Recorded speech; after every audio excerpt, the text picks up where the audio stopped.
Halo, perkenalkan saya Nicholas Ferry, perwakilan dari GP Racing Indonesia dan juga MGP Indonesia. Sekarang saya sedang berada di sini bersama dengan pembalap kita, Mas Galang Hendra Pratama. Halo. Jadi kali ini kita pertama-tama mengucapkan selamat dulu buat Mas Galang Siap.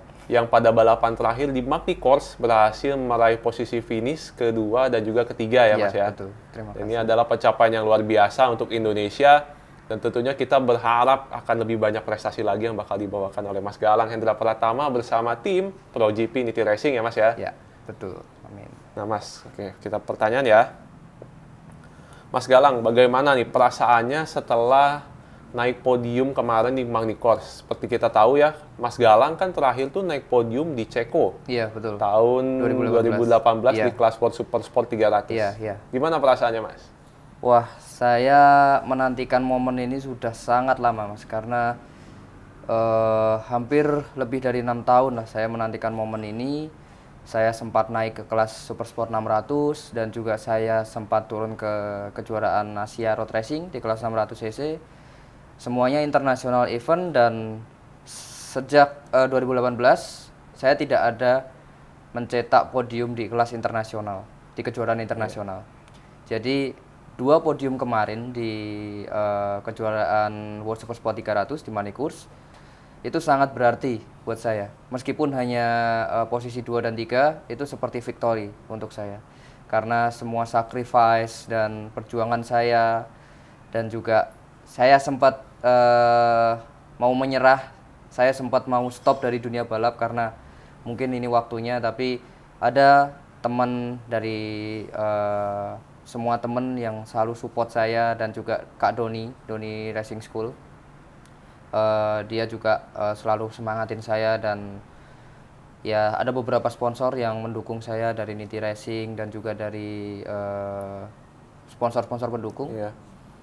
Akhirnya saya masih bisa menunjukkan potensi saya dan yang spesial lagi saya podiumnya sama adik saya. Iya. Jadi spesial banget itu. Oke Mas, kembali ke poin tadi ya.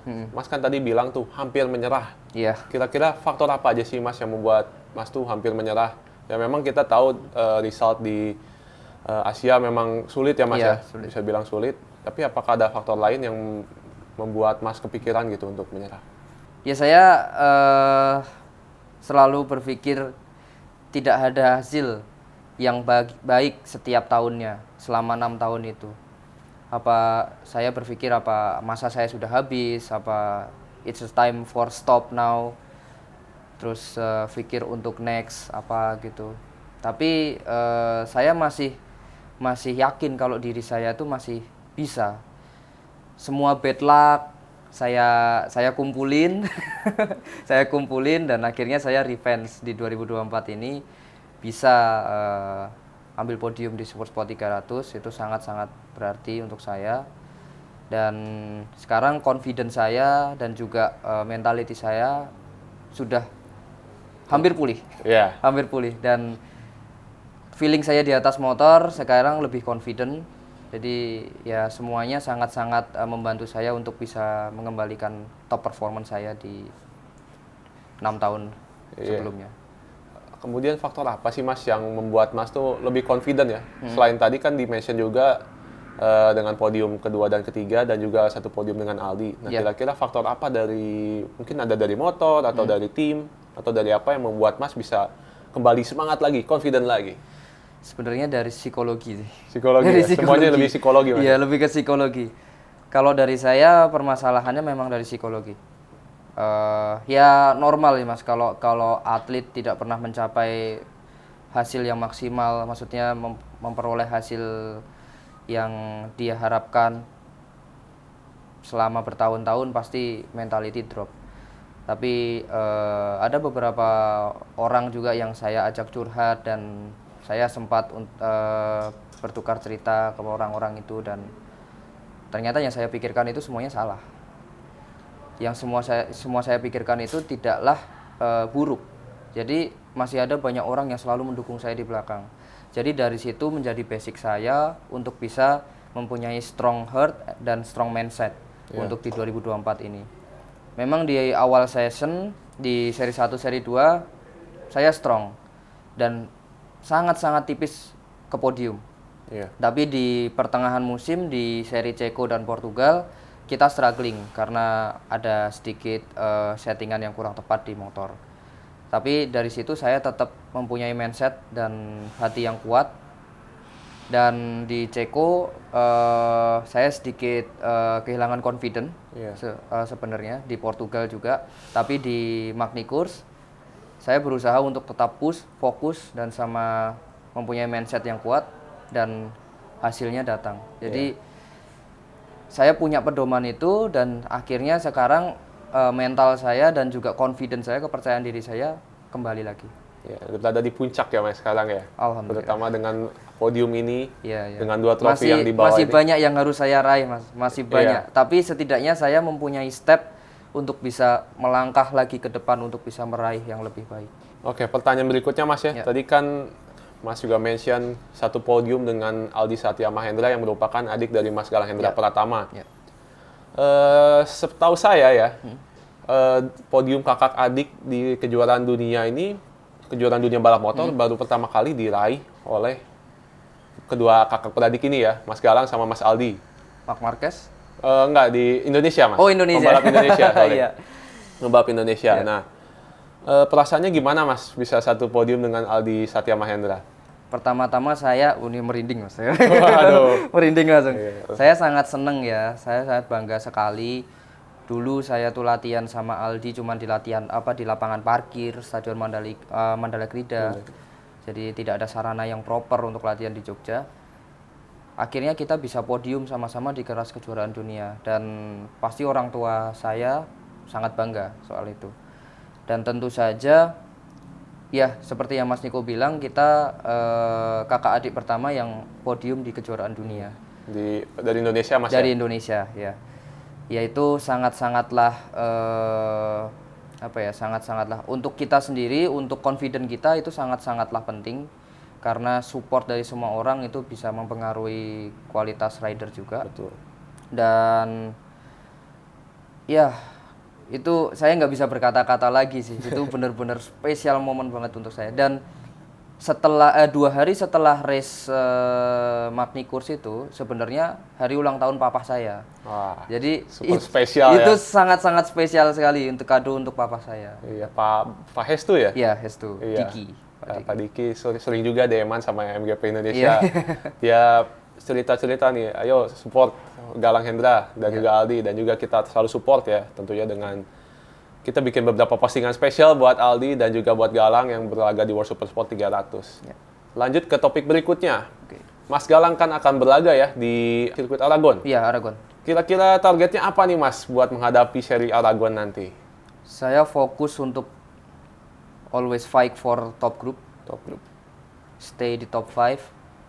Dan ketika ada momen saya bisa push seperti kemarin, saya bakal memanfaatkan momen itu sebaik mungkin.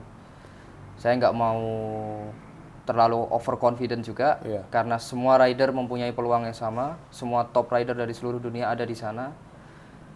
Tapi saya mempunyai feeling yang bagus dari paket motor yang saya punya dan juga dari mental saya. Sebenarnya kalau kunci supaya bisa bertarung di World Supersport 300 itu apa sih Mas? Kalau saya lihat kan ya di balapannya tuh selalu rapat-rapat Mas. Iya. Jaraknya tuh udah nggak ada jarak lah, ibarat berapa sentimeter doang gitu antara motornya.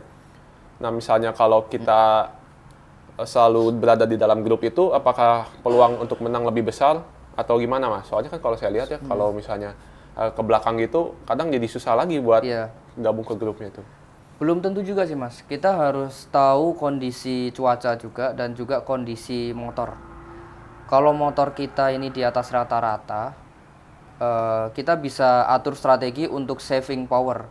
Saving power untuk stay behind the group, 2 lap akhir baru attack.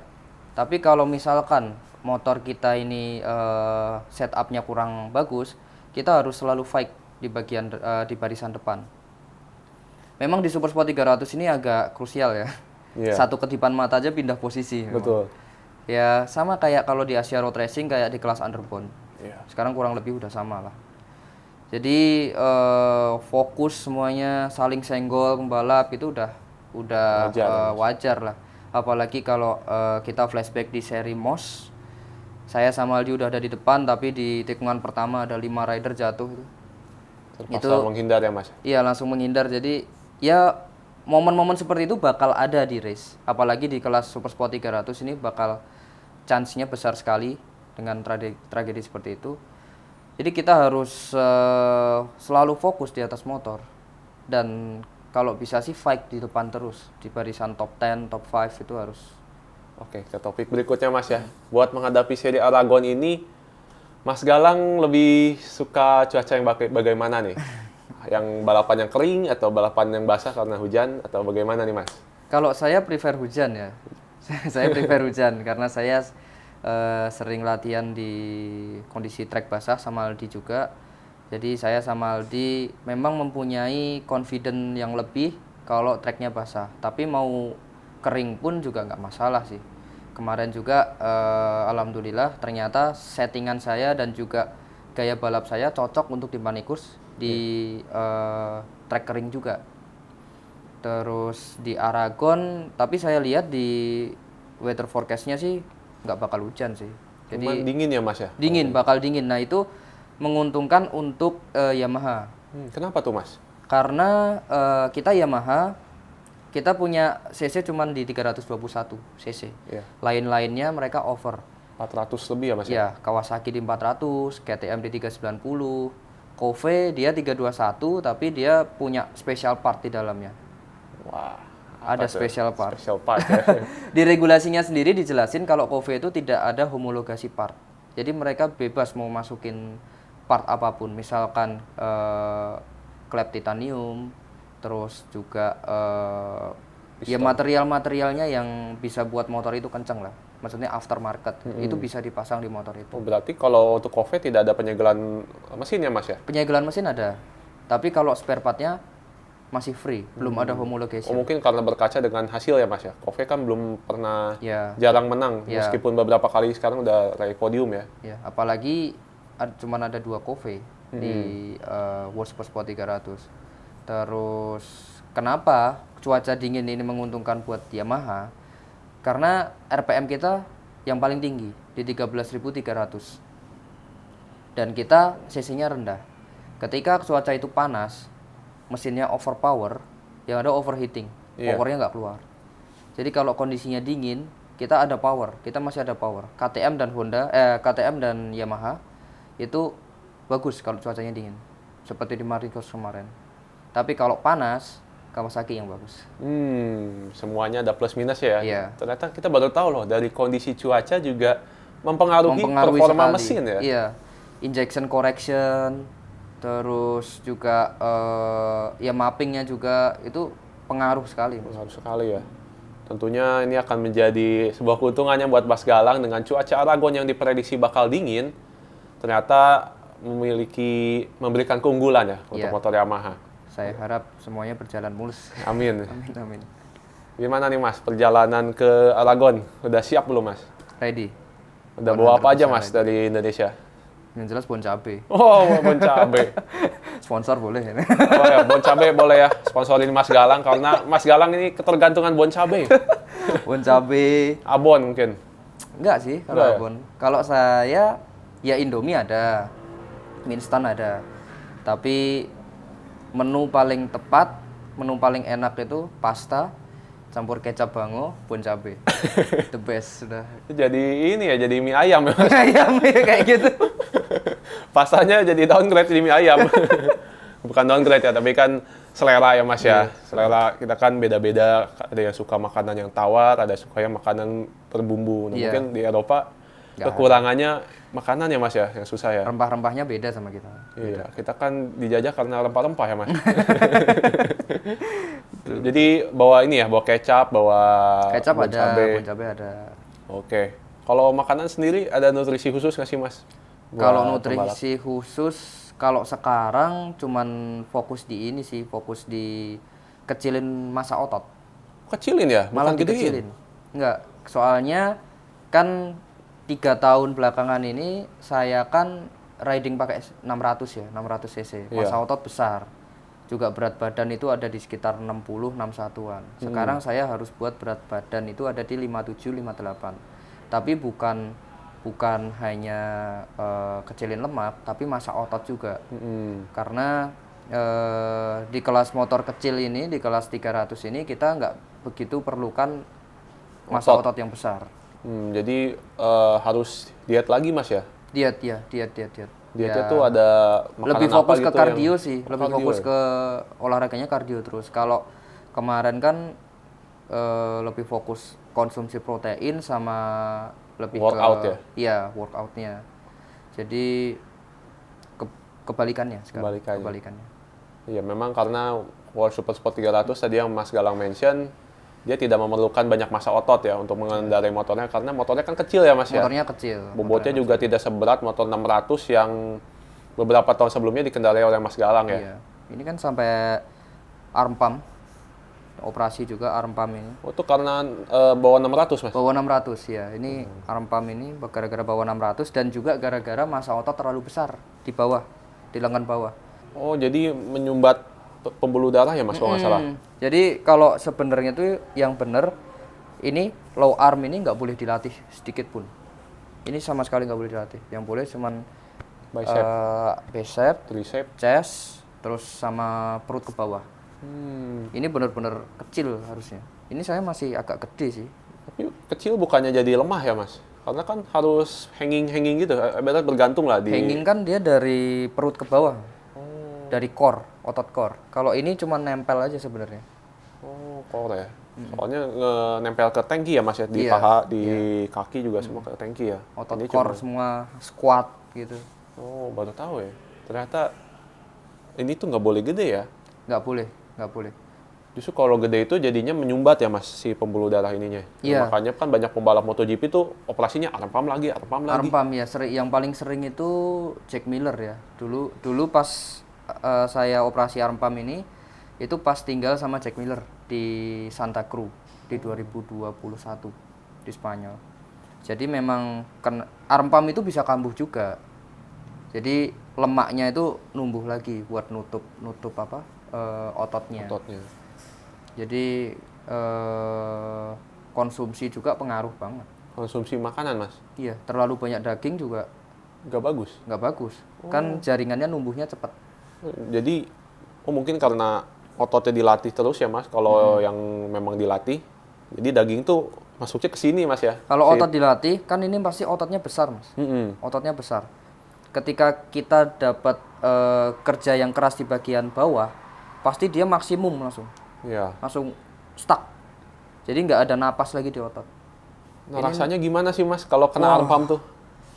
Mau ngerem aja nggak bisa, Mas. Ngegas gini aja nggak bisa. Mau ngerem harus begini. Nggak bisa gerak lagi. Kayak keram gitu. Kalau tangan juga nggak bisa gerak ininya Mas? Nggak bisa. Nggak bisa. Begini loh. Wah, ngeri ya. Nggak bisa gerak sama sekali. Nama medisnya sih compartment syndrome.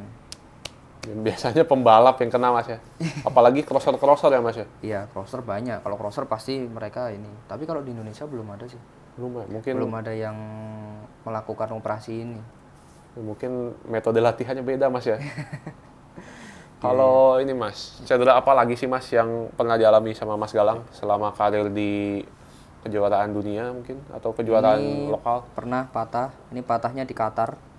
Asia Road Racing AP250 dulu 2015. Ini patah, terus ya ini arm pump.